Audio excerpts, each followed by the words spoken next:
dancing. So we must praise him. Praise him in an African way. Thank you. Thank you. Si usalimie mwenzako tu, mwambie umesalimiwa na ule mtu unaona pale mbele. Msalimie kama unamwangalia, acha kuniangalia mzee. Tafuta mtu wa kusalimia. Msalimie, muangalie kwa macho. Muulize unaona ule mtu wako mbele? Unamfahamu? Muulize kama unamjua. Muulize kama unamjua.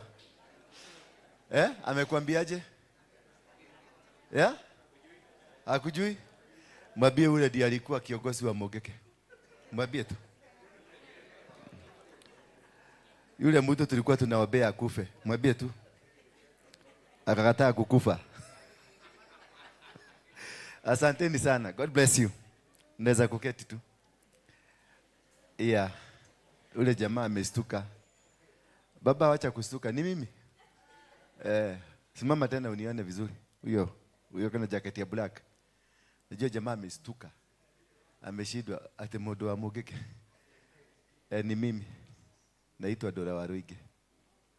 Salimia mwenzako, mwambie ule ndio Dora. Na umwambie si mtu mpoa. Mwambie tu si gitiko yake mundu kiega. Tikiega muno. Muislamu, asalamu alaykum. Ama ni Muislamu badia? Yes. Wewe si Muislamu? Ni ujabasi tu. Korea Nairobi. Mwadhani ya gosho. Wangapi wameokoka kwa hii nyumba? Unasikia Yesu wako ndani yako. Wale wameokoka tu inua mkono kama umeokoka, lakini kama hujaokoka nobody is asking you. Kiokoko si ya mtu, ni yako. Si ndio? Mimi nimeokoka na ni mimi niliokoka. Hatukuokoka. Niliokoka. Habari zenu wazee na wamama. Ni mnanyona hii? Wacha nirudi pale juu ndio munione vizuri. Lakini mimi si Sifuna. Nashukuru. Asanteni sana kwa kunisubiri. Nimechelewa kidogo kwa sababu nilikuwa nafanya vitu viwili vitatu kule nyumbani. On Saturday nilivamiwa na watu walijiita wakora, lakini hawakuwa wakora. Ni watu nimeangalia nilikuwa nimeleta experts kuangalia kwa CCTV, nikaona ni askari. Ni ya askari ambao walikuwa wamekuja na walikuwa wamekuja kutafuta shilingi mingi kwa nyumba yangu. Ati niko na pesa mingi sana kwa nyumba. Sasa nikashindwa, mimi ni Mkikuyu. Mkikuyu anaweza kuweka pesa kwa nyumba kweli? Wakarejini ndio wanaweka pesa kwa nyumba, maana hawajui kutumia pesa. Mimi nikapata kamilioni kamoja, ploti maguta haraka. Tunamalizana nayo, tunaenda kutafuta ya nini? Ya kujenga. Wakarejini ndio wanaweka pesa kwa nyumba, maana anaiba na hajui kuitumia. Ukienda kwa kina Murkomen unaweza kupata bilioni 1 imelala tu ya kupatia wanawake. Ukienda kwa Ruto utapata container kama 6 za pesa zimewekwa pale. Za hazina, because they don't know how to invest. They know how to steal, lakini hawajui nini. So nataka tu wafahamu, wajue I can't keep money in the house. Mimi ni mwizi sugu. Mimi nilikuwa mwizi. Tulikuwa tunaiba na wanogo. Na tulikuwa na rasta. So ninajua maana ya kuweka pesa na kukua na pesa na kuficha pesa. Na mimi ni Mkikuyu, to add on that. So tulikuwa tunakagua hivi, nikaona ni mapolisi, lakini walikuwa na vijana, goons. Wanakuja, mapolisi walikuwa 5, goons walikuwa 21. Wale walikuwa kwa nyumba yangu. So walikuwa nataka kukuja waigie wagadi goons. Sasa kusemekana maguni walimpiga kwa sababu nilikuwa na mkutano Jakarada. Maana swali kubwa ni ulitoa wapi pesa ya mkutano wa Jakarada? Who is funding you? Ulitoa wapi pesa ya kununua ndege? Who is funding you? Ati niko na helicopter na wanataka kujua nilitoa wapi pesa ya kununua ndege. Sio ni akili ya mjinga? Sio ni reason mzuri ya kunyorosa hawa watu? Lakini tunaongelea amani. Sasa ubaya ni hiyo. Sasa nimejiweka nimejiweka kwa mtego ingine. Mpaka nikiwa kwa nyumba nilikuwa na regret. Ni kwa nini nilianzisha mfalme wa amani? Ati napenda amani. Ningekaa tu pande ile mwingine. Hata nikaanza kuuliza mtu mwingine hapo, ni kwa nini niliokoka? Ningekaa tu kwa Muge, kwa sababu sasa hivi ningekuwa nishanyorosa watu vizuri. Ningemarigete mageraka ya mungekuwa mnasikia ka story mzuri. Sasa unakuta kuna kona ingine unajiwekaga mpaka unaanza kujiuliza, why did I do this? But God has a reason for everything, si ndio? God has a reason for everything. And I thank God because of this opportunity he has given me. Hapa ndio mimi huhubiri. Hapa kwa hii nyumba mnaona hapa. Mimi ni pastor hapa. I'm also an apostle. A pastor ni ule anachunga kanisa. Apostle ni ile kubwa kubwa. Lakini I'm a pastor. I pastor this church. And nashukuru Mungu kwa kunipatia wakati kama huu na kunitumia kwa vitu vingi. Bwana Yesu asifiwe sana. Pia kuna wakati ndio maana nimeona huyu Muislamu, huyu mtu anajifanya Muislamu lakini si Muislamu. Nikakumbuka kuna wakati nilikuwaga Muislamu, nilikuwa naitwa Ibrahim Dora Waruige. Na nilikuwa nimeingia baka Al-Shabaab. Na tulikuwaga na Osama bin Laden. Na kuna kipindi tulikuwa na mtu anaitwa Gaddafi. Gaddafi alituma ndege yake hapa akanichukua akanipeleka mpaka Libya. Walikuwa nataka tujenge misikiti Kenya mzima. Na tulipokaa chini na Gaddafi, aliniambia nijenge, alikuwa nataka kunipatia $500 million. Nijenge msikiti 5 kilometers apart Mount Kenya. Bwana Yesu asifiwe sana.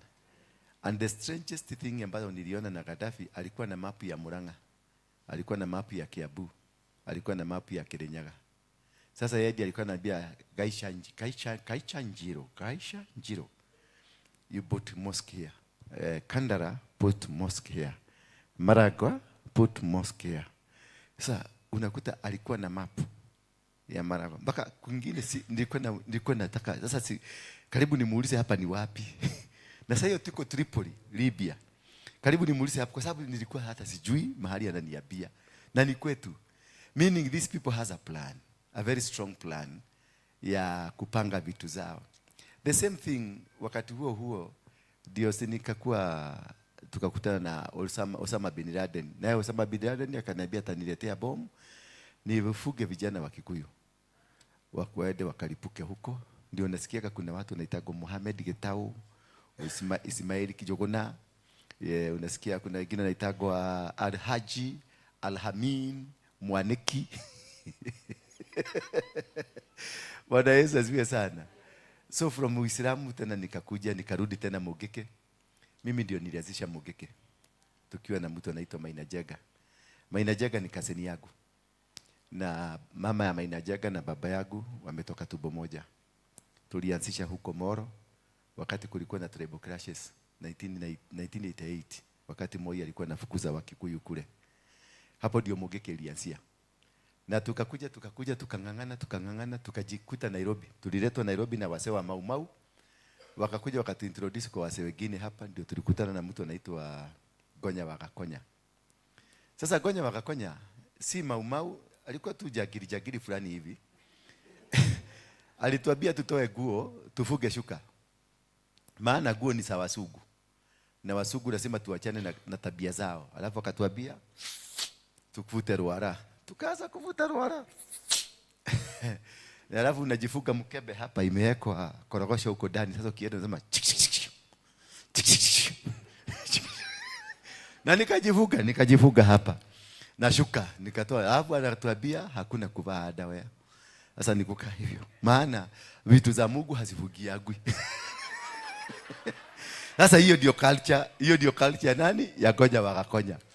Sasa tukaulizana na Maina Jega, alafu tukaambiwa tutoboe masikio, tutoboe hapa masikio, tukatoboa hapa kwa sababu sisi ni Wakikuyu, na tukavuta ruara. Na tukaambiwa tuende nyumbani tuangalie kama mama yako ametahiri. Sasa tukaanza kuenda nyumbani kuchugusa. Sasa unajua huwezi kuenda direct kuuliza mama yako kwa Emoru. Ni kuchugusa pole kuangalia kama mama yako anaweza kuwa hajatahiri. Kumaanisha kama mama yako hajatahiri atashosho hajafanya nini? Sasa ulipe nini? Deni ya nani?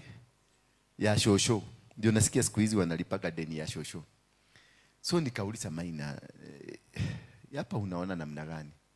Maina akaniambia hata mimi sioni kakigiana, maana sasa tumefuga shuka ya white kwanza, alafu umefuga belt hapa na una mti unatembea nayo, na mkebe umefugia hapa ile ya blue band ile ya cowboy, na badile kemokefe umefugia. Sasa unaenda ukikanyaka unaenda ukibaka tu ego kodio kile ete jokea. Sasa unajiona huko mtu wa maana, mtu very special, lakini watu unaona wanakuangalia wanashindwa, huyu kijana na divu hako hadi samu ni nini namsubua. Bwana Yesu asifiwe sana. Nikabia Maina, hapa tutoke hapa, hakuna kitu mzuri, na tukaondoka, lakini ubaya mahali tuliondoka tuliagukia kwa mikono ya wanasiasa. Sasa tukahama kutoka tradition tukaingia kwa mikono ya nani? Ya wanasiasa. Ule mtu wa kwanza kutupokea alikuwa anaitwa Bedimogo na ndugu yake Gegi Muigai. Si ni watu wa Dagoretti? Hao ndio walitupokea wa kwanza pale Bruce House. Sasa tukabadilishwa tena, tukakuwa watu wanasiasa, tukakuwa sasa watu wa kurusha mawe, wa kupigana maguni, nikakuwa gun. Na tukaendelea hivyo, tukakuwa magun. Sasa Mogeke bado inaendelea nini ikikua. Tukaingia kwa mabarabara, tukashika mabarabara zote. Huko Dagoretti, hapo Mudhama. Nilikuwa naishi hapo Mudhama kwa familia nyingine inaitwa Dhuo. Ule alikuwa anauza bagi mingi sana Dagoretti mzima. Si mnajua Dhuo? Hapo Mudhama. Ni Mudhama. Hapo kwa karibu na kwa Dio. Ni kwa Dio hapo. Somewhere there hapo. Hapo niliishi mwaka mzima tukiuza bagi. Bwana Yesu asifiwe sana. Na tuliuza vizuri na tukapata pesa. Pesa mzuri. Unajua kuna pesa ya bagi na pesa ingine. Pesa ni pesa. Ama mnaonaje watu wa biashara? Pesa ni pesa. And later on ndio siasa ilikuja ikaanza kutokea moja kwa moja kule Kibera, watu wakapigana. Nikaenda kusimama Kibera kupigana na Raila. Na nikanyorosa Raila vizuri mpaka akajipeleka police station. Mnakumbuka hiyo story? Akajipeleka akasema my life is in danger. Wakashika vitu zangu kule Kibera, wakafuga barabara huko Lindi na huko katuwekera gari sitoke. Lakini tuliwanyorosa mpaka tukafanya nini? Tukatoka. Hapo ndio nilikutana na watu wengi wa Dagoretti, maana watu wengi walitoka Kibera wakaenda Dagoretti. Wakaenda kujificha huko. Baada ya kunyoroswa vizuri, mkanyaganywa manyumba. Nakumbuka kuna kakijana kuna mama mwingine Wajaruo waliingia kwa ploti yake. Yaani watu hata hawakuwa na adabu. Walikuwa naingia kwa nyumba, hawabadilishi hata sahani wenye ilikuwa imepagwa. Wanasema hapa ni kwake. Na TV naacha hapo. Kila kitu haibadilishi, na kitanda anavaa, naingia na anachukua mpaka dawa zako anavaa, anasema hii ni yetu. Bwana Yesu asifiwe sana. Lakini hayo yote 10 ni muhimu sana kuangalia mambo na kuangazia what has been happening. Sasa wakati huo wa Kibera, watu wa Dagoretti mlichagachaga tu pesa kidogo mtakaniletea, tukaongea na vijana wengine, tukaenda tukazima hiyo moto. And I'm proud of you because and I'm happy to see you. Na ndio kwa maana these organizers nikaambia kwa hii timu zote nimeona na watu wa Israel, nimeona na Githurai, nimeona na kile watu wa Dagoretti, ni kwa nini siwaoni wa padi hii nyingine? Wakaniambia watu wa Dagoretti hawapendagi kukuja Nairobi town, maana wanaogopa kukanyagwa na gari. Huyu ndiye aliniambia. Nikaambia sasa waende walete, tutaweka security barabara, tutaambia bagari isiwafanya nini, isiwakanyage. Na nimeshukuru kwa sababu mmeitikia wito huo. Na mimi siku hizi niliachana na Mogeke. Haleluya. Lakini hata kama naona watu wa Mogeke 2 3 hapa, ni vizuri ujue hapa ni kanisani. Haha doka kigucerie rwara. Goko gotire dayo. Gotire huti ya ngoro. Niliondoka Mogeke na niliondoka mzima. Na hakuna kitu kinaweza kunirudisha Mogeke kwa sababu Mogeke iliisha kazi yake. Mogeke ilikuwa ya wakati huo and it was necessary. Every dog has its necessity and its time. Now we no longer need Mogeke. We need something else. Because ile gari ambayo tunafaa kuingia sasa si ya Mogeke. Maana mahali tunaenda hapa mbele ni pagumu. Wakati ule wa post election violence, mnakumbuka tulienda hapo Naivasha, tukaenda Nakuru, tukaenda Eldoret, na hatukwenda tukiwa Mugike, tulienda tukiwa wa Kenya wanataka kudumisha amani katika nchi yao. This is a time now to embrace everybody. Hiyo ya kusema mimi ni Mkikuyu, mimi ni Mjaruo, mimi ni Mkamba, because that narrative has not worked for us. Tumeng'ang'ana, tulisema uhuru gaka nĩ gaitũ gake gagwĩciarĩra. Gaka gaitũ gagwĩciarĩra, nakumbuka tulikuwa pale Murang'a, karibu pale Mukuru-ini wa Nyagathaga, tukiwa na Mishuki na wengine, na tukapatia Uhuru Muthegi, tukamwambia na tukasema mtu yote mwenye atataka kuongea na Wakikuyu apitie kwa huyu. Si ndivyo Mishuki alifanya? Ni kwa nini wakati Uhuru alitoka, ni kwa nini Uhuru hakutupatia mtu mwingine tuambie, kama venye aliachua na Mishuki? Ni kwa nini hagetupatia mtu mwingine, mtu mwenye atataka kunegotiate na hawa watu? Hello, si ukabila. I'm just trying to think loudly to drive my point. Ni kwa nini hakupatiana mtu mwingine atwire atiriri uliokwenda kwaria na Gikuyu ri au venye yeye alifanywa? Si hatungekuwa na dilema ambao tuko nayo sasa. Hatungekuwa na Wamunyoro ambaye alitupeleka kwa Ruto, sasa hako hiji akituambia tupige Ruto, na hatuambii ni nini walikosania. Ama kuna kitu ametuambia? Si kama angekuwa kwa serikali sisi zote tungekuwa kwa Ruto. Nataka kutafuta msimamo. I'm looking for msimamo. Tuwajiulize kama tuko na msimamo. Maana kama Wamunyoro wangekuwa ndani ya serikali ya Ruto saa hii, ni Mkikuyu gani angekuwa nje ya serikali? Ni ongereja we. Ndio ngirauga gaka ni kale gaito. Hisi uchawi ni nini? Ni maobi. Ni kwa una rekodi kwa nini? Si hii tuko live. Weka Bethel Clouds TV, tuko live. Ya tufichagi, wacha kushinda kile. Kama umetumwa na mtu ukuje urekod, atujaligi hiyo. Wewe una rekodi kwa nini? Hauko na kazi ya kufanya? Yeah? Hapa tutakunyorosa na dunia endelee kuwa dunia. Hiyo upusi mnakuaga nayo hapa sitaki. Bwana Yesu asifiwe sana. Tuko live. Si unaona kio screen yako, si unaniona? It is live. Hata Ruto sahia na tu watch. Atutirehida. Intelligence wale wako na wajua. I know them. Walirekodiwa pale wakiingia immediately tukajua huyu ni wa intelligence, huyu ni wa intelligence, na hatuogopi. Ni kindu kiuru guko kira jetigagira biu. Ne kira igetigira piu. Ni jera njeru ile marakire. Kama ni zile jera zingine zote hakuna hata moja sijaenda. Hii mwili yangu nimepigwa risasi mara 12.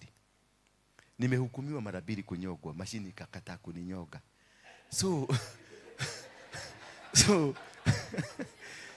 hakuna kitu kingine nimebakisha.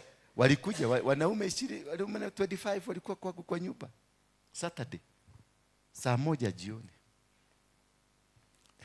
Na bado niko na sikukosa kukuja Sunday kuhubiri, na sikukosa kulala kwa nyumba. Nilikoja watoke nikalala kwa nyumba. Asubuhi nikaamka saa 10, saa 9 nilikuwa hapa kuhubiria watu wa Mungu. Maana there is nothing that has not been tested on me. There is nothing. Sumu nimewekewa. Hello. Risasi nimewekewa. Niwaonyeshe. Demoni. Kama itigere dalili iwezi chomoka ikuje. Risasi nimepigwa 12. Nimepelekwa mpaka City Moshari wakifikiria nimekufa. Nikiwa City Moshari nikafufukia hapo kwa mlango. Nikafufuka. So wacha tuulizane maswali, tusaidiane. Because sikujui na wewe unijui, lakini there is one concern, mahali tunaelekea. Unaona Olukarao venye naendelea? I want to tell you what you are seeing is a preparation of what is coming. It is just a preparation. You are just prepared psychologically. Gotire githurano, hakuna election. Na ndio kidhurano ikosekane, kulazima kukuage na sababu ya kuleta kufanya nini? Postponement. Na kama watafaulu, kwa sababu naona nasikia wamekaa chini wakipaga venye watapostpone Olukarao, ni venye watataka kupostpone general election. Na lazima watengeneze scenario ya kufanya hivyo. Na scenario ni wewe utafinywa na biashara yako. Ni wewe utagogwa, ni wewe utanyoroswa ndio ukae mzuri, ndio watu kusemekane kukue na state of emergency ambayo itasababisha kutokuwa na nini? Na election. Na sasa kusipokuwa kusipokuwa na election na state of emergency iwekwe, the constitution inakuwa suspended a little bit. So the president will not rule you based on the constitution. Utatawaliwa based of him as a CIC, commander in chief, meaning the military takes over through him. Hallelujah. The military takes over through what? Through him. Na mtu anaitwa Kaja, Douglas Kaja, the puppet Douglas Kaja, anaenda kuondoka. Who is the DIP? Who is the deputy? Yes. Yes. I want you to understand this. Uende kwa army, Kahareri anaondoka. Who is the deputy? Who is the takeover? Anaitwa Cheserem. Hallelujah. Nurudini anaenda kuondoka. Who will be the deputy? Who is the deputy? Anaitwa Kemaio. Hiyo ndio nataka to discuss. Tukikubali kuendea kwa hiyo kajia, mahali tunaenda, we will be able to come out of it. Are you getting me? Hapa hakuna ukabila, hapa hakuna Mjaruo, hakuna Mkaba, hakuna Mkikuyu. It is about my interest as a nationality of Kenya, as a Kenyan. Maana kukigogwa hakugogagi kwa mtu ati Mkikuyu. Kukigogwa Dagoretti iko na Wajaruo, iko na Wakamba, iko na Waluya, iko na watu wote. The two tribes walionazo na wasionazo, hao tu ndio you can be able to distinguish, but the rest tunachapako pamoja. Bwana Yesu asifiwe sana. And this is what I need us to discuss, tuulizane. Wewe unaishi Kanyumba Kale, unaishi pale Dagoretti ama kule Kariobangi ama whatever place you are, na hiyo biashara yako umeweka, na ndivyo umewakilisha, umeweka hiyo biashara yako moto vizuri, imeanza kushika. Remember, ilikuwa imebomolewa, tena imeanza kushika, and again ukute in a few months to come hiyo biashara yako itakuwa chini. In a few months to come you will have nothing to call your home. In a few months to come utakuwa na hauna, na atakayechoma si mtu mwingine, si Ruto atakuja kuchoma, ni your brother ambaye mnakaaga naye kule. Ataambiwa Wakikuyu ni wabaya, nao Wakikuyu waambie Wajaruo ni wabaya. And you can see the scenario ambayo inajengeka 41 against 1, 42 against 1. Na ikisemekana ni 42 against 1, ndio nasikia juzi nimeona kwa YouTube kuna Mjaruo mmoja anasema, Mungiki amkeni muanze kudefend watu wenu. Ni lini Mjaruo ametuambia Mungiki waamuke? Na wanajua Mungiki ni adui ya Wajaruo. Wajaruo sasa ndio wanaambia Mungiki ifanya nini? What is the interest of Mjaruo kuambia Mungiki yaamuke? Are you seeing that? What is the interest? Because tunaambiwa sasa ukirai moja kurua, anseni mpigane, ndio kusemekane Wakikuyu wameanza vita. Bwana Yesu asifiwe sana. It is a narrative. It is a narrative that is being built. Ndio kusemekane Wakikuyu ndio walianzisha. Na kwa hivyo kuna reason ya kupiga Wakikuyu. Na ndio makabila hii ingine yote yabio msimunaona Wakikuyu hawatosherekagi. Are you seeing my point? So how do we avoid all this? It is by embracing that Mjaluo, mulete karibu. Embrace that Mukalijini, mulete karibu. Embrace that Muluya, mulete karibu. Mufanye rafiki. Ndio Ruto na watu wake akina Wamonyoro pale juu wakose kitu ya kuambia watu. Because we need only to preempt. Wakikuyu wako inua mkono kama ni Mkikuyu, Wakikuyu. Tumekuwa na President Kenyatta. Tumekuwa na President Kibaki. Tumekuwa na President Kenyatta. Ni sufuria ngapi ziliongezeka kwako? Are you not the same person? Uhuru alikuja na kaeda. Sisi ndio kile kaka nikaitoka kwa jiadela. Kuna kitu yako ili change? Kuna kitu ili change? Ukienda kule Ishaweli, si kuna watu wako na dutu kwa mguu? Kuna dutu kwa mguu. So it is not about the presidency. It's not about who is to become the president. It's about your peace. Tumekuwa na president watatu. Hawajabadilisha Wakikuyu kuwa maskini. Hawajabadilisha Wakikuyu kuwa watu wa kunyararo, kumenwa. Hata wakati tulikuwa na Kibaki ndio tulinyoroswa. Tukiwa na Kibaki ilibidi mimi mwenyewe nisimame niende nisimamishe. Bwana Yesu asifiwe sana. Wajaruo walituago wakiwa na Raila akiwa prime minister. Hello? Ama namna gani hiyo? Wajaruo si walituagwa. Your man being at the helm does not change your life. Does not change who you are. Have a good relationship with the people down there. Maana hao ndio wanapatiwa pesa, warushe, wachome. Hao ndio watachoma nyumba yako. Ruto, kijana ya Ruto Niki atakuja kuchoma? Hapana, hutamuona. Kijana ya Kihuru anaitwa nani? Jomo, you can never see them coming to ban or to do something. Ni Waruigi atatumika, ni Kenyajui atatumika, ni Onyango atatumika. Wao watu wanaitwa goons, ni Wakikuyu na ni Wajaruo na ni Waluya, because they are children of poor men. Kama hizo watu unasikia Jakarada pale bunge la mwananchi, kama inaongozwa na Nick wa Ruto, ikisemekana these are elites. Ikisemekana ni watu wamesoma, they have a reason to be there. But because these are children of poor men, ndio naona wanaitwa goons. Bwana Yesu asifiwe sana. Mukike kama igiazishwa na mtoto wa Kibaki, ingekuwa an elite organization. Ingekuwa kitu ya kuwa emulated. Ingekuwa kitu ya kuonekana ndio mzuri. Ndio kitu watu wa follow the example of this. But because it was started by a son of a peasant, that is why it became a crude organization. Na tukaambiwa tumeua watu, tukaambiwa tumefanya nini? Me have never killed a person. Sijai mwaga damu ya binadamu. Sijawahi. I have never. Yes, people associated with me, they did. Huko lakini walikuwa instigated, ni watu walitumiwa vingine na watu wengine ndio wafanye hivyo.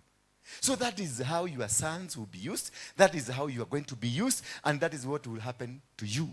Na watu watamalizana, watapigana. Imagine Olukarau. Wale wanapigana.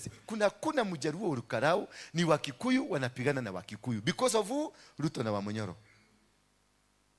Yes. Huko hakuna Mjaruo anaweza kwenda kurusha mawe ama kupigana. Angalia huko wanapatiwa mpaka mitungi ya gas, mikodoro ya GOK. Why?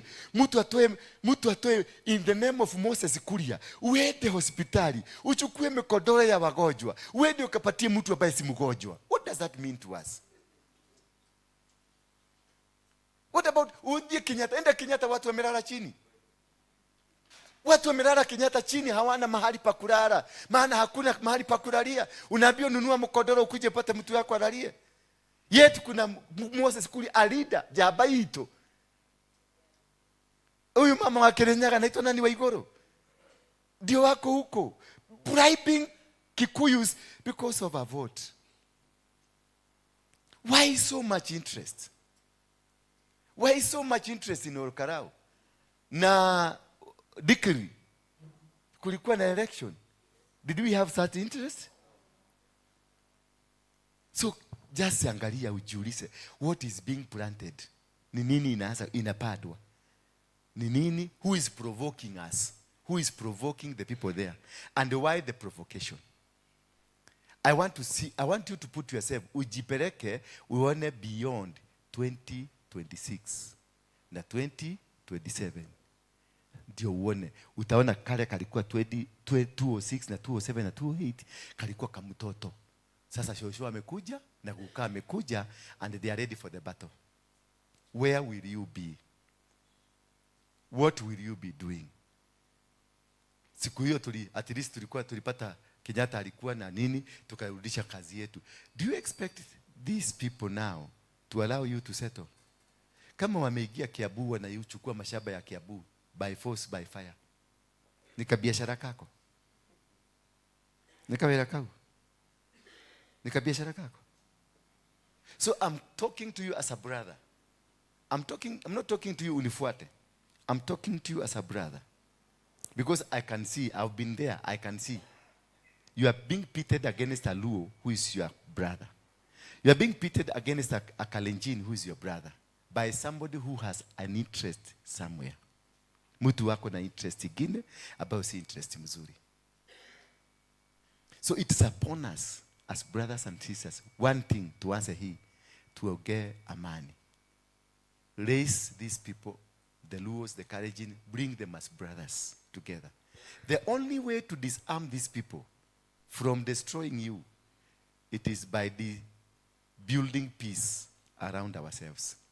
Na tutengeneze shield, tuseme mimi kabila yangu ni kabila ya ule mtu wako chini, na sitakubali kutumika kurushia mtu mwingine mawe. Sitakubali kutumika kuua yule mtu mwingine. Sitakubali kutumika kufanya siasa ambazo zinaleta mgawanyiko. Because we've been there. I've seen it all. Going to prison 52 times, it is not because I was just walking there to go and eat food. Nilikuwa naenda huko baada ya kupata kichapo cha umbwa. Mimi nimepelekwa Nyati House. Na najua Nyati House huko ndio watu walikuwa naenda kufiinywa. Nimefiinywa hapo. Uzuri hawakufaulu kunimalizia. Bwana Yesu asifiwe sana. So I know what I'm telling you. I know many people ambao walikufa hapo. Just in the name of politics. In the name of fighting, because huyu ni Mjaluo, huyu ni Mkapa. I know people in Kibera who lost their houses. In the name of a Kikuyu, in the name of a Luo. I know people in Molo. I come from Molo. Najua watu wa Molo walihama, walishindwa kurudi. Hata Uhuru walishindwa kuwarudisha. Mashamba ilienda. Manyumba zilienda, nyumba zilienda. Nobody was there to help them come out of this. Just because of political dispensations ambazo zinaleta shida. Ile sasa the bitter rivalry ambayo iko kati ya Ruto na Wamonyoro. It is not heading us to anywhere else apart from chaos. Watu wameswear, wamesema Wamonyoro will never get it. Naye Wamonyoro anasema I will get it. Do you think Wamonyoro can go down? Unaona Wamonyoro akikuwa? Hapana. Hapana. Na nikichunguza vizuri naona hawa watu ni kama ni wa baba mmoja. Ama mnaonaje nyinyi? Ama mnaonaje? Ukiweka hii sura ya baba, ule baba mkubwa, uweke hivi vitoto vyote, uweke Gideon hapo, uweke Ruto hapo, uweke Lee Muchiri hapo, uweke Wamonyoro hapo. Unaona kama ni watoto wa tofauti. Ni mama ndio tofauti, si ndio? So kama ihesi ya moshi yomoshia hivyo mweli, wakiwa napigania mali, tunaigililia wapi? Tunaigililia wapi? Bwana Yesu asifiwe sana. Haleluya. Wangapi wanasikia kuboeka na mimi? Wangapi wanasikia kama kunaongea sense? Am I speaking sense? Let us desist. I have been used. Mimi nimetumika. Nilitumika na Uhuru, nilitumika na Kibaki, nilitumika na Moi, nimetumika na Ruto peke yake ndiye nimekataa. Lakini nilitumika na hao wengine to do nonsense. And I've been able, I did nonsense. I did. So I know these people are never serious. It's about their interests. Look at that mtoto wako mwenye anasoma, mwenye yako shule. Katoto mestrago kusomesha mpaka unaendaka kuomba basari. Imagine Kiambu people mkioba basari. Kana mtu hoyaga basari. Si mnapatia kwa basari ya 5,000? Yes, you can imagine. Huyo mtoto wako, look at that, the future of that child. The future of that child. Unaenda wapi? Look at your future. You are still a young person. Imagine that small business that you've started. You want to be somewhere. You want to go ufanyike mtu. You want to raise a small kingdom of yourself. Alafu ikuja one day ichomeke yote. One day you lose that business because of a politician. Because of a person who will never be interested with you. Because of a brother ambao mnaishingi. Yani unakuta yule makanika na kutengenezea gari ni Mjaluo, lakini wakati wa kuja kuchoma atachoma hiyo gari anatengenezanga. Mliona wakichoma wa supermarket ile wanaendaka kununua chakula walichoma. Not because walipenda kuchoma, lakini waliambiwa ni ya Mkikuyu. So hata chakula badala ya waibe waende wakakule walichoma. Kwa sababu ni ya nani? Ni ya Mkikuyu. Kwa hivyo ni kasumba inawekwa ndani yako. Alafu after that huyo alichoma ndio huyo ni food kuja kujega hiyo kitu alichoma. Unajua mimi niko jaa sana. Naomba unipatie kazi. And you come asking yourself, what happened? Mpaka ikafika nyumba ikachomeka. What happened that you did what you did? My brothers and sisters, this is the time. Point 1, let's desist from politics that tribal. Complete. Let us disarm these people. Kama wewe ni wa UDA, weka ujiga ya UDA chini. Kama wewe ni DCP, weka hiyo DCP yako chini. Kama wewe ni Jubilee, weka Jubilee yako chini. Because I have never met a person wa chama mwenye anaweza kusema chama hili nisaidia. Ama kunaye? Si nyinyi mlikuwa UDA? Wewe si ulikuwa UDA? Ulikuwa wewe ni mtu wazima na wewe? Aha, na wewe? UDA kakane kaito kako shiada na wewe? Si uchawi, ni maombi.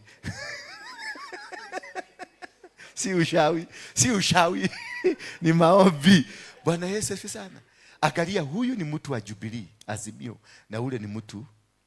Are you different? Si mnakula shida the same way?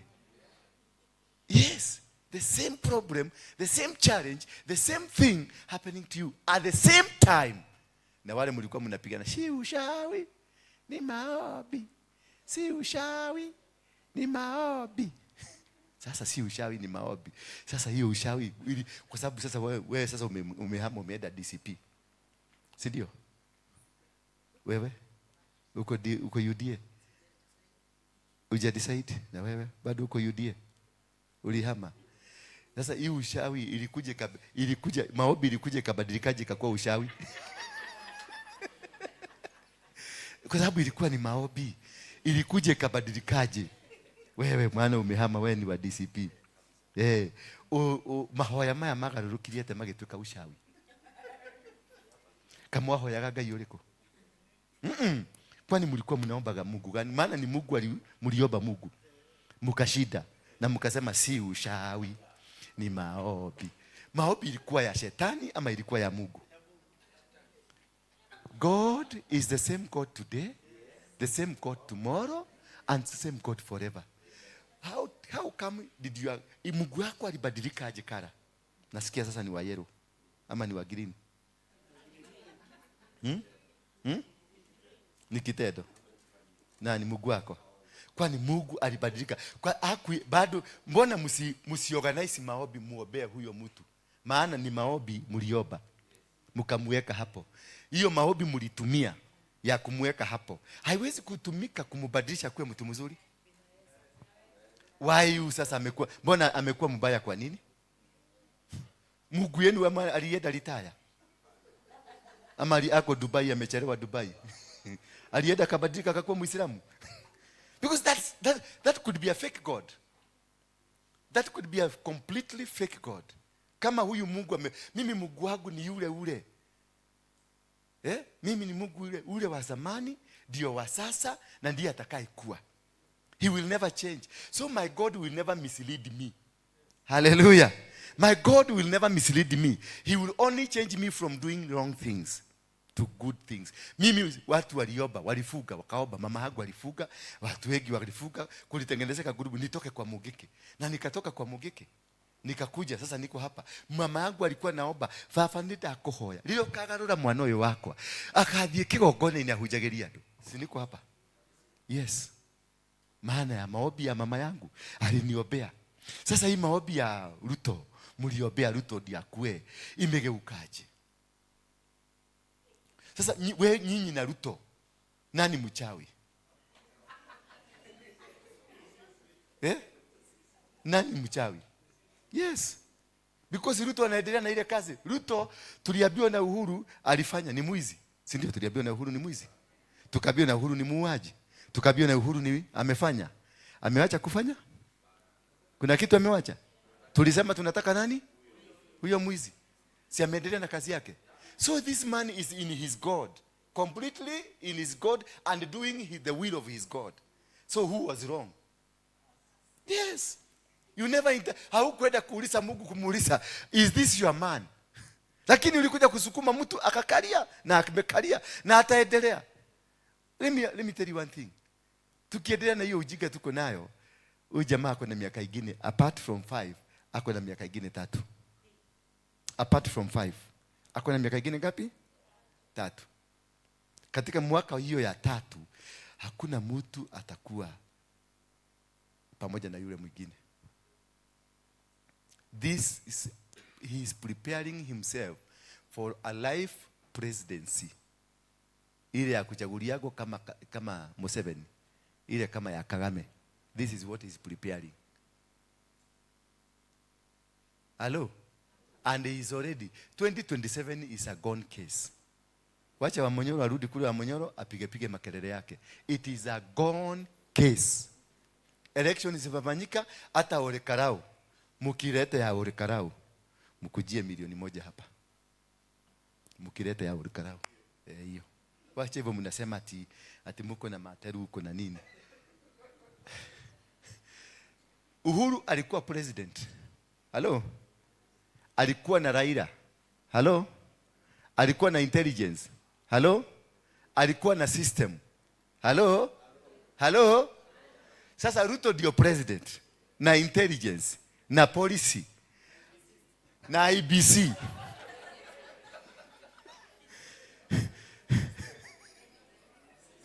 Jamaa hakuwa na system na aliwashinda.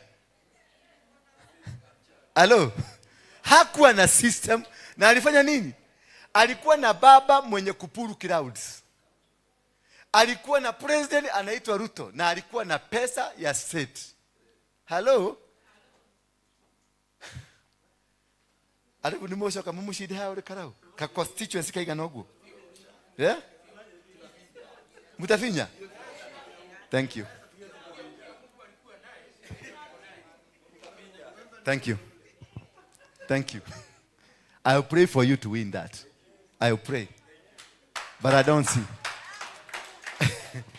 Bwana Yesu asifiwe sana. I don't know whether I'm making sense to you. Am I making sense to you? Kitu ya kwanza tuondoe ukabila. Number 2, tuingie kwenye maombi. I want to give you the secret of Ruto. I know he might be listening to me and it's good for him to listen to me.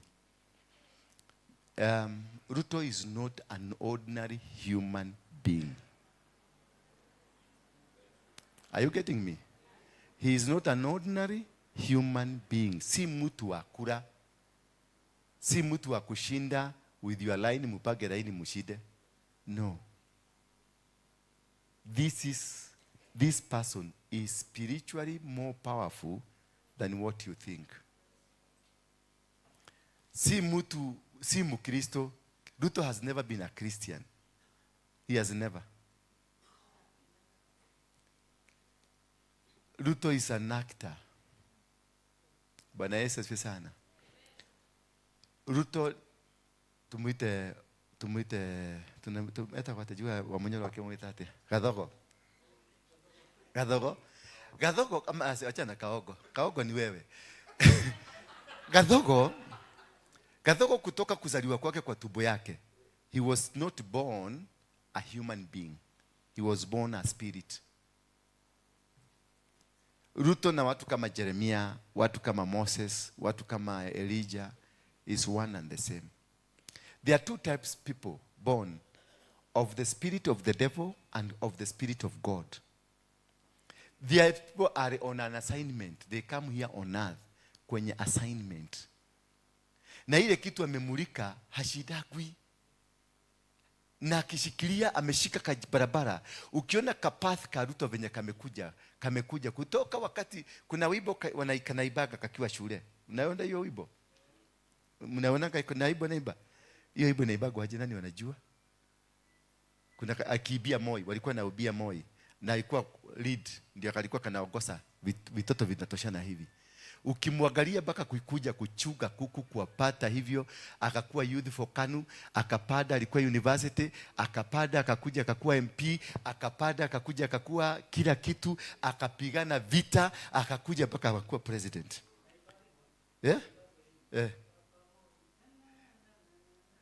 Yes, ndio hiyo. Enda uangalie hiyo wimbo. Baba Moi, walikuwa naibia Baba Moi because she was part of the kingdom. Bwana Yesu asifiwe sana.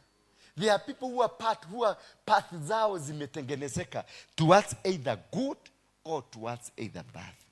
These people are altars. Ni madhabahu. Yeye mwenyewe ni madhabahu. Hello? Yeye mwenyewe ni nini? Ni madhabahu. Na huwezi kumshinda. Na kura yako huwezi mshinda.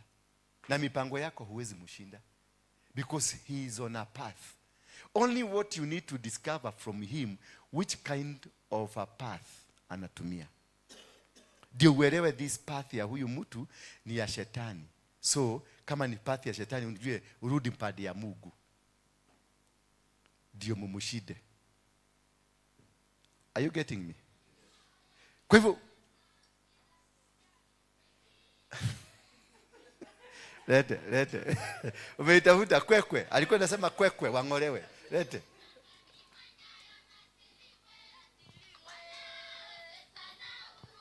Unaweza ipanua?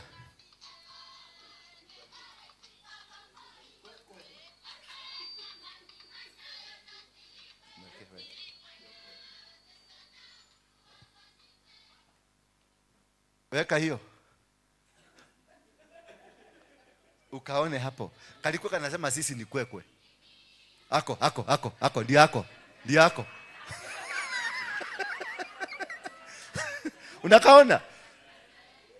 Unakaona kanaongoza watu wangapi? Kanaongoza watu wangapi hapo?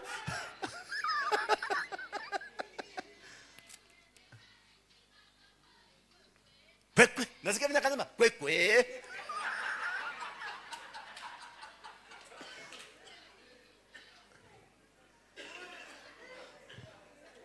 Ndio hako. Sasa hiyo ulikuwa unakoroga nini? Matope huko ukitengeneza ugali ya matope. Kakisema kwekwe, kakiibia president.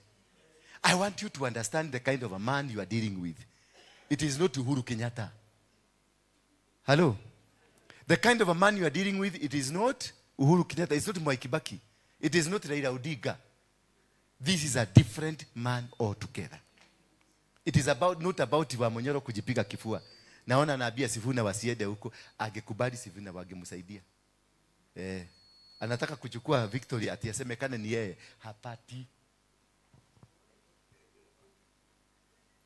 hapati. Nogo kile odungi munene muno.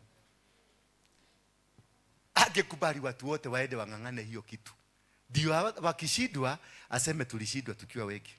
Maana this is meant to humiliate. Then the reason for Rukarau is just to destroy, kumaliza DCP na kumaliza Wamonyoro once and for all. Na kitu kingine mnafaa kuelewa, the players of politics in this nation is about interest.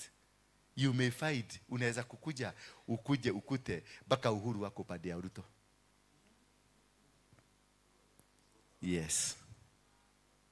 It is possible. Maana kiti haikuwa ya DDP, ilikuwa ya nani? Jubilee. Bwana Yesu asifiwe sana. So these players, I've worked with them. Nimefanya kazi na Uhuru, nimefanya kazi na hawa watu wote. I know it's about interest. Sasa unataka kuniambia Wamonyoro akiwa president, who will be comfortable with Wamonyoro's presidency in Kenya? Tuongee tu ukweli. Hata wewe unataka kuwa MCA. Unaweza taka Wamonyoro kuwa president yako?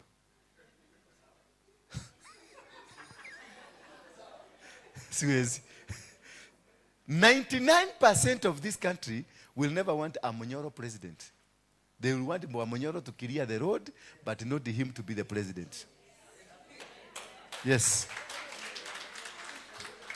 Na hiyo ndio wanamtumia. Na hiyo ndio afyake kichaka, lakini wakati wa kwenda kukaa kwa mesa hawatampatia. He is more scary than Ruto. Wamonyoro is more scary than Ruto. Because he's a man who can fight, who can do anything, who can go anywhere, who can become the worst dictator. Hello? So you can see where we are as a country. It's a country of interests. It's a country of vitu zinaenda hivi. Kwa hivyo, my point is, to change this nation is not to change Ruto. It is not to change Wamonyoro. It is not to change Uhuru. It is to go on our knees. That is the only solution that we need. That is the only thing that we need. It's not about votes. Vote yako haitafanya. Kama haikufanya bere, sasa unafikiria hapo ndio itafanya? Kama haikufanya dikiri, mtu wa dikiri wa DCP alishida. Mtu wa DCP alishida dikiri. Na alinyoroswa na akapatiwa pesa na kabio. Hello? Ebu niambie from Nakuru kukuja baka Nairobi, baka Machakos, niambie any head of police station ambaye siwa kutoka na Kericho na isaidio. Niambie police station moja inaongozwa na mtu mwingine wa tribe nyingine. That's not. Hata Rukarau saizi, Oma CBD, ni wa kutoka Oleguroni, Chebarungu, kutoka Badio yote. Sasa nikimtarona, mbona mtumii macho yenu kuona the preparation? You don't need to fight. You need to go on your knee and your God will win battles for you. This is not your battle. This is not your battle at all. It is the battle that you have to surrender to God. Because if you go for this battle, you will never win. Hamutashinda. Watu wa DVP, hamutashinda. Tutigithie imuhahe nawe gotoko cianyu. Kuna mahali munaenda, just forget about it. Hakuna mahali wanaenda. But if we can go on our knees, in the book of Deuteronomy chapter number 20, is it Deuteronomy or 2nd Chronicles? 2nd Chronicles chapter number 20. Jehoshaphat was told that there is a big tribe, 3 tribes ambazo wanakuja kutupiga. Na Jehoshaphat walipoambiwa hivyo, aliambia watu wote, let us fast. Tuende tukafast. Wakajifuga. Walipojifuga wakaenda kwa nyumba ya Mungu, wakainua dhabihu, alafu wakasema sasa tugojee sauti ya Mungu. Hapo ndio nabii alitumwa anaitwa Jehezariel. Akawaambia nyinyi fanyeni nini? Nasema they got in the morning went into the wilderness. Yeah. So they see verse 20, verse 1. Give me verse 1 of chapter 20. Yes. Now it happened after this that the Moabites, the Ammonites, together with some of the Meunites, came to make war against Jehoshaphat. So verse 2 inasema, Jehoshaphat brought people together. Then it was reported to Jehoshaphat, a great multitude has come against you from beyond sea out of Aram. And behold, they are in Hazan Tamar, that is in Engedi. And verse 3 inasema, verse 3 quickly. Then Jehoshaphat was afraid and set himself determinedly as his vital need to seek the Lord. He never went. Hakuweza kuambia sasa tuepage. Sasa tujiamu na mataite na vote na nini. They sought to go and seek the Lord. And he proclaimed a fast throughout all Judah. Akaambia watu wote sasa, aya maroka nioru, hawa watu wanakuja ni wabaya na watatumaliza. What we need is to organize ourselves and seek the help of God. This is the only thing we can be able to do here. To seek the help of God. Not to seek the help of votes. Kama mbele hamukusaidiwa na vote, hata urukarao hamutasaidiwa na vote. You only need God. Hatuna muscles za kupambana na huyu mtu. Hatuna. This is a mighty man. Verse 4. He's a mighty man. He's a very strong man. Ako na machinery. Ako na kila kitu. Na ako ready. Na unasikia alikuanza kutuita kwekwe. Akiwa na miaka gapi? Takwe. Na. So he gathered Judah together to seek help from the Lord. Indeed, they came from all the cities of Judah to seek the Lord.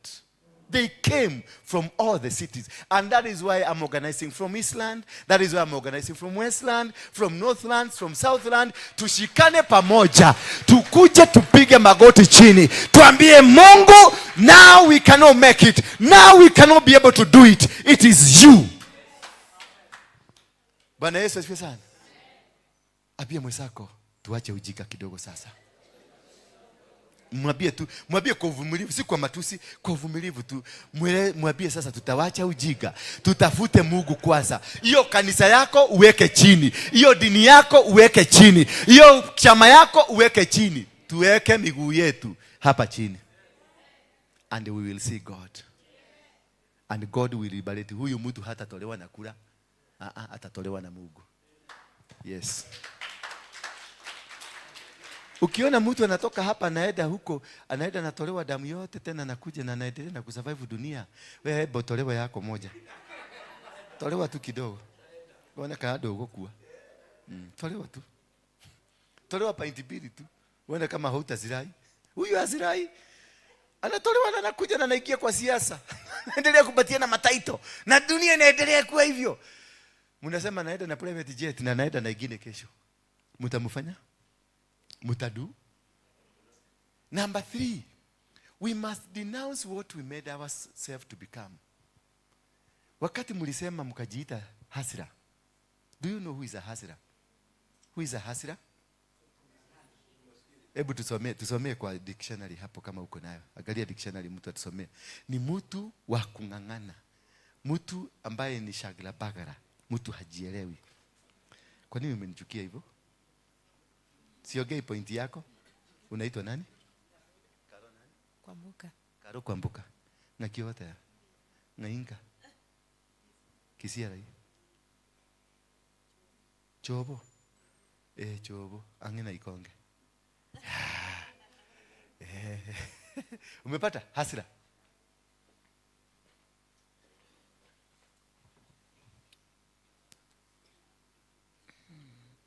Asla inasema ni an enterprising, ambitious, go-getter, determined to succeed.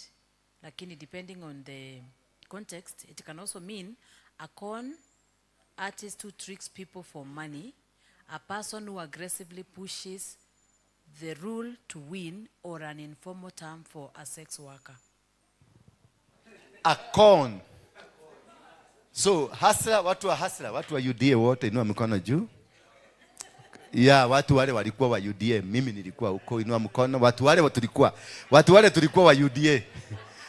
Watu wale tulikuwa wa UDA. We are con men. And in other words, we are like sexual workers. And this is a narrative ambao tuliambia Mungu tunataka kuishi maisha ya ukon. Halo, sikiliza. Hii ni kitu tulipeleka kwenye mahakama ya Mungu. Tukaambia Mungu tunataka kuitwa mahasla.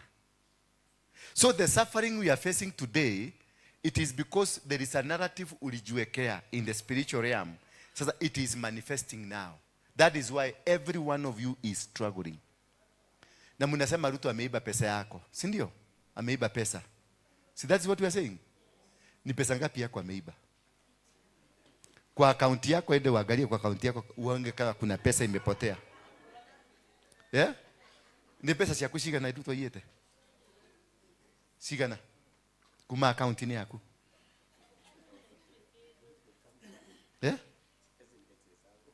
Kwenye akaunti yako kuna Ruto pesa amekuja ametoa. Kwa hivyo hakuna kitu chako Ruto amechukua. It is the spirit ambayo uliitisha ya umaskini ndio inatembea ndani yako. We must go on our knee to denounce that spirit. Ndio Mungu akubariki. Because what we called upon ourselves is causing us to suffer. What you become, what you ask is what you become. So easy hasira nation, nini nation, we must denounce it. Lazima tuikatae. Bwana Yesu asifiwe. Sio kama unanielewa?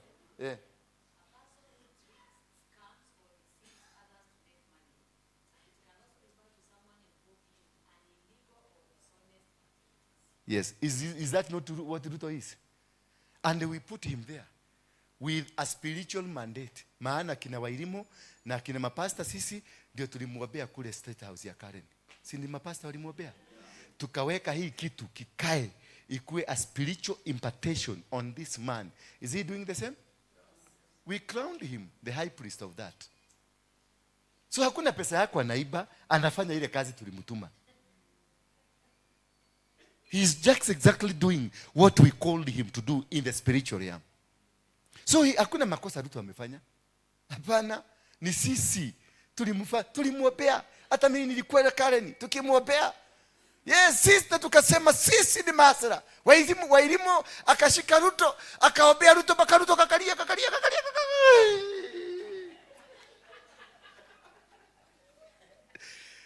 We are the one who made this mistake. This is our mistake. And we brought him through prayer. We can only go through prayer to undo what we did, not through vote. Sijui kama mnanielewa. So if we can change those 3 narratives, Kenya will be safe. We will disarm him. Because na ndio naona huyu jamaa anajua kutoa sacrifices. Kupitia kwa Sudi na na huyo mwingine, huyu Faruku. Walizunguka 47 counties. walikuwa na Ramadhan, somebody Sheikh Ramadhan Hassan kutoka Dar es Salaam pale Mvinjeni Dar es Salaam. Huyo ndio sheki mkubwa kule, wale waganga kabisa wale wakubwa.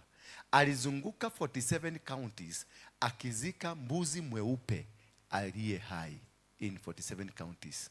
Alizunguka. Huyo walikosana na yeye mpaka sasa anadai pesa yake hawakumlipa. Huyo. Bwana Yesu asifiwe sana. Alafu wakazunguka tena na kitu kingine ilikuwa inaitwa table banking. I want to show you how altars work. Hiyo ni ya Kiislamu, ilizunguka Kenya mzima wakiweka every headquarter of the Diolila tulianzia Jakarada, maana hiyo busi moja ilizikwa Jakarada. We had to untie Nairobi. Ya pili walitumia table banking, wakashika kila mama. Table banking, wa mama wa table banking? Yes. Yeah? Joy? Hiyo ni ile maombi ya mama ule alikuwa na ito Rahabu, akasuguka Kenya mzima akiplant madhabahu ya kushika wa mama. That is how Ruto won this election. Number 3, akachukua all elders. Akachukua Kongo Muigai, kiama. Adhuri ya kiama. Dai nyoba.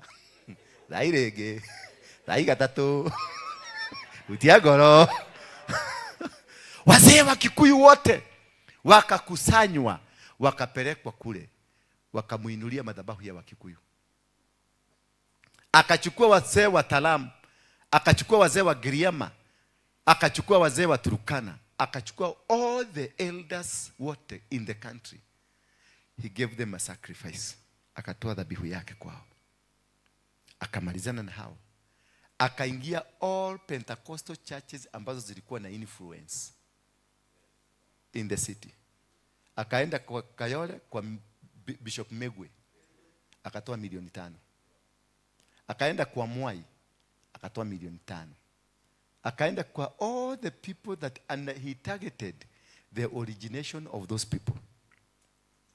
Kehumo kiadwasio. Alitaka kwanza kufanya research.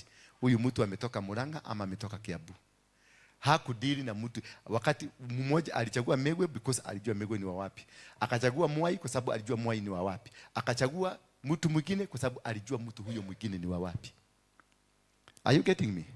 Akazunguka, akarudi akaenda mainstream churches. Akaenda AIC, akatoa 20,000,000. Endeni mfanye analysis yenu.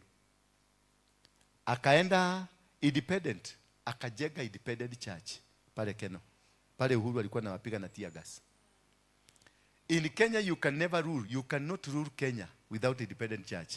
Maana independent church ndio waliachua tools za power na Maumau. Wakati Maumau walitoka Okechaka, waliachia independent church. That's the church that rules this country. Independent ndio inakuwa na madhabahu ya Kenya. So you must entice them. Na alienda akajenga kanisa Keno. Akawashika. Akashika huyo bishop anaitwa kwa nani? Wang'ombe, akamshika. Akainua madhabahu. Akaenda kwa Wakorino, akafanya the same. Akaenda kwa the Quakers, akafanya the same. Akaenda kwa SDA, he did the same. He did to all churches. Akatoka hapo akaenda kwa Waislamu Mombasa. Akaenda wapi? Akafanya rahu akubaruru kutarabo sokotorobo sakata. Akristo bana sema sisi ndio tulimwombea kuna maombi yenu peke yenu. He was able to gather these altars, zikamupigania zote. Hallelujah. He was able. Kwa hivyo abia wa Munyoro atoke wa Munyoro, atafute altars zote zimupiganie. The power is about altars that will help you. It is not about your money. It's about altars. And how much have you sacrificed? Bwana Yesu asifiwe sana. How much have you sacrificed? Umetoa sacrifice gani? Saizi for now ndio ulisikia ametaka kujenga kanisa ya 1.2 billion. Hakuna kanisa alikuwa anajenga, alikuwa anataka anainua sacrifice ya 1.2 billion. Ndio hakuna mtu atamweza tena. Ndio naona ile pesa inatumika. Ukienda Urukarau, ile pesa inatumikaga hawa na siasa, ile pesa wanapatiwa kapatiane. Kila siku wanapatianga 1.2 million. 1.2 Kila mtu anapatiwa 1.2 because of the significance of 1.2 billion. So it is not about the vote. It's not about how you know it. It's about the altar. We have to raise an altar to fight this altar. And by doing that, ni kwenda kupiga magoti chini, tuambie Mungu sasa tumesarenda. We need your help. Vote will never change this nation. Hello? Sijui kama nimewaboa vya kitosha. Mboeke ni tu, lakini I have delivered my message. I have delivered my message to you, and I know because I can look at your faces, you are very serious people. Sijui kama ni kuniangalia mnaniangalia vibaya, lakini you are very serious people. Watu ambao wanaelewa Mungu na wamenielewa deep on what I have delivered to you. I want this thing to be done. Bwana Yesu asifiwe sana. Baba, enda pale tu ije. Hapa kuna corridor, enda tu tafadhali. Wacha kukata. Amuka tu ende pale. Enda tu. Enda kata. Ongea na huyo mtu vizuri. Umemaliza? Yes. Next time kukiwa na meeting, kata si nasemaga unatoka unaenda unaongea. Tukae na watu wako na kaka discipline kadogo tu. Heshima si utumwa. Inaitwa etiquette. Heshima si utumwa. Sasa unaongea umedistract hawa watu wote wako huko kwa sababu unaitiwa pesa ya kwenda kurusha mawe ya guns. Kaa hapa, maana ukienda kurusha mawe utakufa. Sasa naona kama nimefikisha mwisho. Na naona ni kama mmesikia. Labda mkue kuna swali. Kuna mtu anaweza kuwa na swali? Ndio niwaambie then what we intend to do. Kuna mtu akona swali? Any question please? Kuna swali? Hakuna. So on the 2nd of August, sema 2nd. Tunataka tuingie Nairobi in our thousands. Not to throw a stone. Not to do what? To throw a stone. Not to say DCP. Not to say UDA. Not 2 term, no 1 term. No term. Tukuje city, mahali Mungu atatuonyesha, tupige magoti hapo. Tutoe viatu zetu, tuite Mungu. We reclaim the city first. We reclaim ourselves first. We ask God, forgive us. Kila mtu kuje na njia ile unaitaga Mungu nayo. Hata mkipatana na nani, wagaga, walete tu. Wakifika huko watatoka huko bila ugaga. Bwana Yesu asifiwe sana. Tuanze our first step from there. Then we move to other counties, the whole 47 counties, and we claim. Wakati tulikuwa pale Jakarta wale waliona. Tulienda na tulimwaga tu mafuta tu hapo. Tukasema 25 hakuna damu itamwagika. Kuna damu ilimwagika? Na hata kuna ingine. So we have the capacity. We have the power. We have the authority. We can be able to change this nation by prayers. We can be able to change everything by prayers. Hata huyo mtu mnaona mbaya, tunaweza kumgeuza na kuwe mtu mzuri. Bwana Yesu asifiwe sana. Unajua Mungu anakuaga na kaukora. Sijui kama mnajuaga Mungu anakuaga na kaukora. Ukiangalia wakati wa Musa na Farao. Mungu alikuwa anaambia Musa, enda bia Farao achane na watu yangu. Alafu the same God anakimbia kwa Farao na anamwambia omia goro nigeroka kinakuja. Kausha moyo. Because there is a way God will want himself to be known. There is a way he will want you to know that had it not for God, hatungetoka hapa. Kwa hivyo unakuta Mungu anakimbia padi kwa sababu anataka kukunyorosha laini. Ruto si mbaya. Ruto ni kiboko ya kuturudisha kwa Mungu. Si ndio? Ukiangalia si watu sasa wamerudi kwa Mungu kanisani. Si maombi imekuwa mingi sasa. Maombi imekuwa mingi. Noga yatotaidhirie, Mungu atusaidie. Siku hiyo ingine tutaweza, tutafanya. Sasa hiyo tutafanya iko wapi? Could it be this man is a whip, ni kiboko? Na unajua usipobadilika haraka, kiboko inakaaga sana. Inaendelea kukufinya sana. Baka wakati utasema nimetii, ndio hiyo kiboko inaondolewa. Sasa tukitii saa hii, tuseme kesho tumetii, I can assure you, huyu Gathoko hawezi maliza miezi 2 kwa kiti. Ataenda kwa Mungu Baba. tukitii, turudi kwa Mungu na tukae jinsi Mungu anataka, ataenda kwa Mungu Baba. Maana kazi yake imefanya nini? Imeisha. Kama kazi yako imeisha, Mungu Baba anakuitaka, anakuambia the job is done. Moses' work was to liberate. Alikuwa atoe watu kutoka nini? Egypt, awavukishe. Baada ya kuwavukisha, kazi yake kaisha, ikapatiwa Joshua aende apigane vita, mashamba ipatikane. Kwa hivyo kazi ikiisha, watu wakibadilika, watu wakichange, hiyo kazi ya yule mtu, ile kazi alikuwa mpatiwa ya kiboko, kiboko inakosa kazi, maana watu wamerudi kwa Mungu. Sasa ni nani mwingine atachapa? Na kwa sababu huwezi kukaa na watu ulikuwa unachapa, Mungu atakwambia ukatoikana na wewe huko, kuja tukae hapa. Hello. Yes. Watu wa UDA mnanikasirikia, lakini hakuna shida. Hapa hakuna UDA, hapa ni kanisa. Hapa inataka synagogue, na nimekualika Sade ukuje tusome. Utakuja Sade? Kuja tu Sade tusome. Hapa siku Sade tunaibaka kutendereza, mzuri sana, kule kuna vyobo. Yes, hapa hakuna mambo mengine. Hakuna chama. Sio mada ndio tunakoga na hii maneno ya kudili na watu ambao wako na shida. Asanteni sana kwa kunisikiliza. Mungu awabariki sana. I hope mmenielewa. Mmenielewa vizuri, na usiende kuniharibia jina huko. Hakuna kiti natafuta. Sina. Na hakuna pesa natafuta. I have money. Bwana asifiwe sana. I have money. Niliwapora vilivyo. Na haijaisha. Na haijaisha because I invested. I invested well. Kwa hivyo sitaki kuwapora tena. I have enough. Watoto wangu wote, yule mdogo ni wa miaka 20. Mnanielewa? Na hakuna mtoto wangu wako hapa Kenya, wote wako nje. Nyumba niko na mzuri ya bedroom 12 na niko na magari ya kutosha. Kwa hivyo sina haja ya kukupora. Sina haja na pesa. Sahani moja imenitosha ya chakula, na kaguo kamoja kamenitosha. Umenielewa? Kwa hivyo I'm not looking for money. There is no politician who can be able to pay me. No politician. And hata Ruto cannot be able to pay me. I can finance the whole election in this country. Yes, a presidential election. So I am not interested. I am not interested in those nonsense. I'm interested because I have everything, but I have no peace. I have everything, but I have no peace.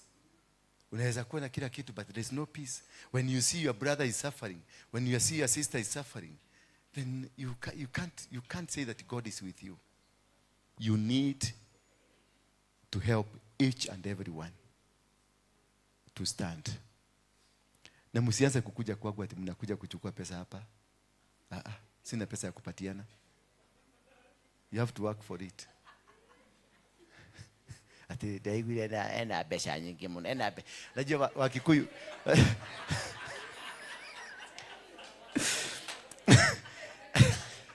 Najua Wakikuyu ndio wanajua kuweka Mungu, shetani na ubwa kwa kitu moja.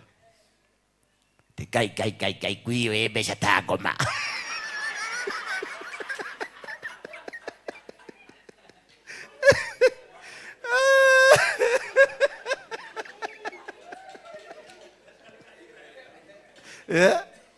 Imeenda. Kwa hivyo wangapi tumekubali tuombe Mungu? Asanteni sana. We are going to organize you. We are going to tell you what to do.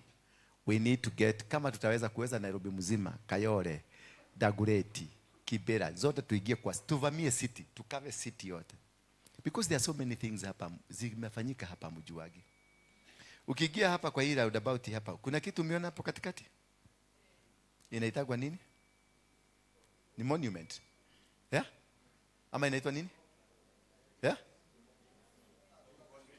Monument. Inaitwa nini na Kizungu monument? A monument is something built in reference to something. Ni muhano.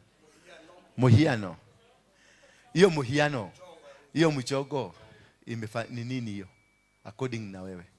Ni maridadi ya town? Ni nini? A reflection of something. Inaitangwa kwa Kizungu an obelisk. Obelisk imejengwa kwa kila city in the world. Every city has it. Na obelisk, hiyo kitu mione imepanda hapo, is a penis of a man. Is a penis of a man. A penis. A tree. A tree. A tree of a man. A tree of a man. Sasa ukienda hapo chini imejengwa round. Simejengwa kitu round hivi. That is a woman. Ateko. Hali round about. Hiyo ni kitu ya mama iko hapo chini. Hapa hii, hapo round about hii. Hapo bombulast hapo. Si hapo kuna kitu imepanda hivyo. Enda uiangalie mpaka venye imetengenezwa pale juu. Alafu uende uangalie mse.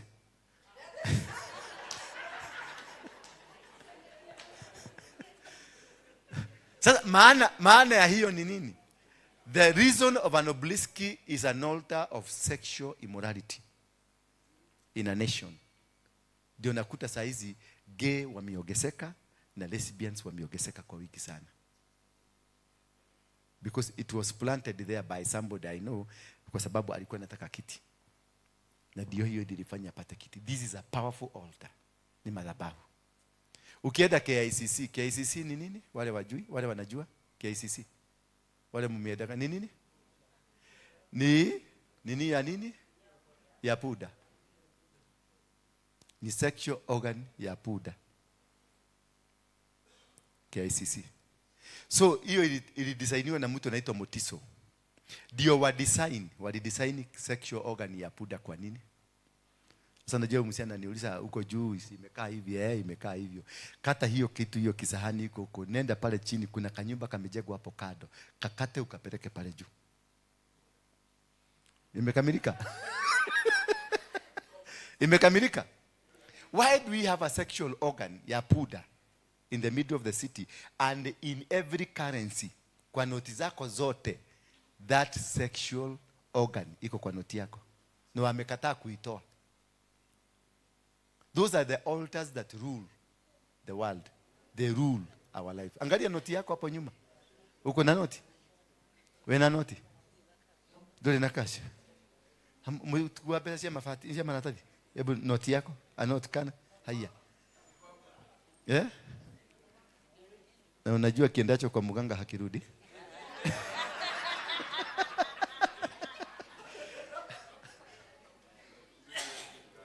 Unaona hiyo? Hii ni KICC. Halo? Alafu huyu ni mzee Kenyatta amekaa hapo kando. Mchongo wa Kenyatta. Alafu ukiangalia hapa mwisho kuna crown. Hapo chini imeandikwa Harambee. The coat of arms. Hii iko hapa mwisho kabisa. There's a coat of arms. The coat of arms imeandikwa Harambee. Harambee, it is an Indian goddess. Inaitwa Harambe. An Indian goddess. Ndio imewekwa hapa. Kwa hii noti umewekewa puda, kitu ya puda. Alafu imewekewa msee. Ndio maana msee anatawala mpaka sasa. Anachuga kitu ya puda. Bwana Yesu asifiwe sana. Naye Moi alituambia atatawala Kenya miaka ngapi? 100. Kibaki alikuwa mtu wa opposition ama alikuwa mtu ya Moi? Alikuwa KANU life member number 2. Si ndio? Nani alirudi? Product ya nani? Ya Moi. Nani alirudi? Product ya nani? Yes. Nani atarudi? Product ya nani? Ya Mwamonyoro. Mwamonyoro atakalia lakini atajaribu. Product still ya Moi. Ni kwa nini? Maana Moi aliwacha kama ameinua madhabahu yake pale Uhuru Park chini ya Serena kale kafibo. Fibo ya Moi. Fibo ya Moi yatuongoza kwenda wapi? Hiyo fimbo iko pale. That is not just a monument, it is an altar. And these are the things that are ruling us here. Sijui kama mnajuaga kuna tunnels hapa zimekuja mpaka hapa archive KICC. Wakati wa Buge tulivamia pa Buge. Mliona wakati tulivamia Buge? Walitokea wapi? Walikuwa Buge ndani lakini walikuwa na bebewa KICC. Walipitia wapi? Kuna tunnel huko chini. Kuna tunnel imepita huko Uhuru Park, imeenda kanisa huko, ile kanisa ya shetani iko pale Nyerere Road, na ikitoka hapo inaendaga State House. Hiyo niliingiaga. Kuna siku nilikuwa nimeenda kuiba hapo kwa shetani.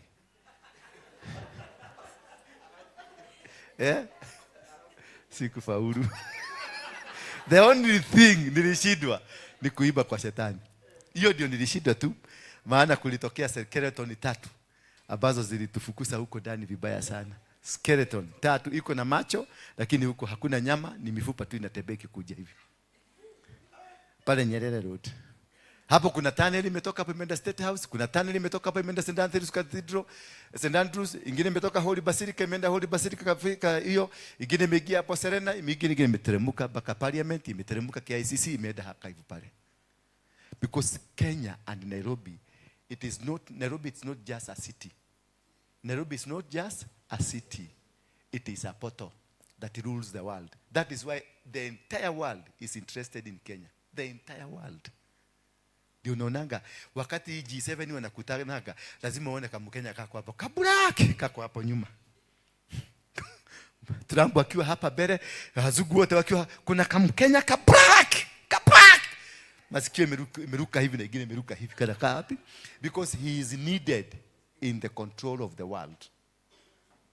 Ndio unaona hata headquarters zote za UN zinaletwa wapi? Because Kenya is the portal that rules the world. So this is about spiritual battle that we must win as Kenya. For the revival kuingia hapa, lazima tubomoe hizo mavitu zote. Hello. Najua nawaambia story mnashindwa hiyo ni nini sasa inatusaidiaje? Haina comeback. Hiyo nitawafundisha zaidi. It is a warfare, a spiritual warfare that we must win. Kwa hivyo for that matter, mtafundisha more time and more time. We are going to, before we get to that date, tutakutana, and after that date tutakuwa tukikutana zaidi na zaidi, because we want to raise a team that is awake, a team that can understand the way forward to change this nation, a team that we are going to work as brothers and sisters, bila kujagua ati huyu ni Mjaruo, huyu ni Mkamba, huyu ni nini. Hakuna Mkamba. Ambia mwenzako hakuna Mkamba, hakuna Mjaruo. Sisi we are one. We are one. Mtu yote mwenye amewahi kupelekwa hospitali akaongezewa damu, haulisangi kama ni ya Mkikuyu. Anawekagwa tu damu. Bwana Yesu asifiwe sana. Kwa sababu damu ni moja. Damu ni moja. Our nationality is one. We have only one country. Only what? We must love our country. We must protect our country. We must defend our country. It doesn't matter who is in power. What matters, our God is in control. Okay? God bless you for now. Na tuendelee kuonana. So, the organizers.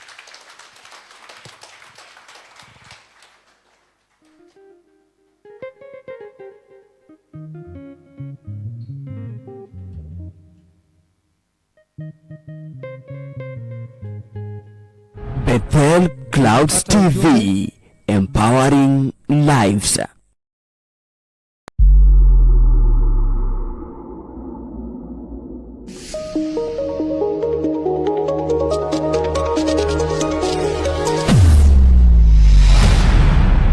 Bethel Clouds TV,